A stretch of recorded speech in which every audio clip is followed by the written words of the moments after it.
প্রিয় দর্শক, একটা খুব মুখরোচক বিষয় বর্তমানে আলোচনা হচ্ছে, সেটা হলো যে আমাদের মাননীয় শিক্ষামন্ত্রী, যিনি শিক্ষার উন্নয়ন, প্রসার এবং নকলমুক্ত শিক্ষা প্রতিষ্ঠার ক্ষেত্রে উনি ইতিপূর্বে অনেক ভালো ভূমিকা রেখেছিলেন। তার একটি সাম্প্রতিক সিদ্ধান্ত, সেটা হলো যে শিক্ষা প্রতিষ্ঠানের সভাপতি হওয়ার ক্ষেত্রে যে গ্র্যাজুয়েশন, একটা ন্যূনতম শিক্ষাগত যোগ্যতাকে নির্ধারণ করা হয়েছিল, এটার বাধ্যবাধকতা থাকছে না বলে উনি এনশিওর করেছেন এবং সেটা উঠিয়ে দিতে চাচ্ছেন। এবং এই নিয়ে শুরু হয়েছে কিন্তু নানা ধরনের বিতর্ক।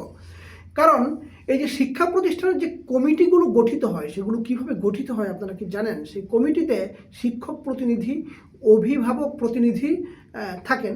তো ওই অভিভাবক প্রতিনিধিদের মধ্যে থেকে এক নির্দিষ্ট সংখ্যক লোক তারা আসেন, এবং এরপর যেটা হয় যে ওইটা সভাপতি নির্বাচন করার জন্য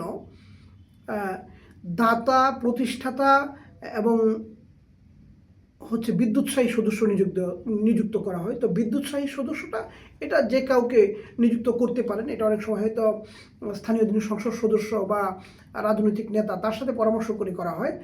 আর দাতা যারা আছেন, দাতার ক্ষেত্রে কিন্তু স্কুল, কলেজ, মাদ্রাসার নির্দিষ্ট পরিমাণ আছে। সেটা সম্ভবত সর্বনিম্ন 20,000 টাকা থেকে শুরু করে সর্বোচ্চ 1 লাখ 2 লাখ টাকা পর্যন্ত।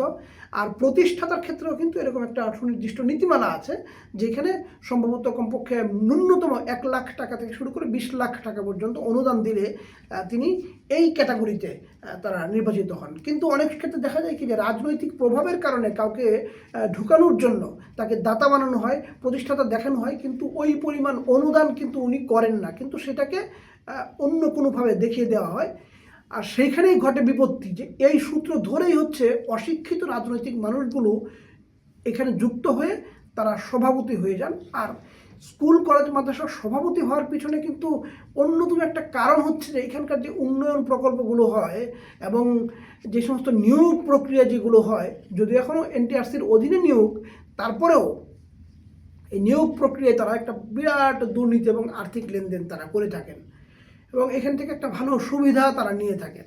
এবং এর পাশাপাশি এখানে একটা প্রভাব খাটানো, একটা মাস্তানি করা শিক্ষকদের উপরে।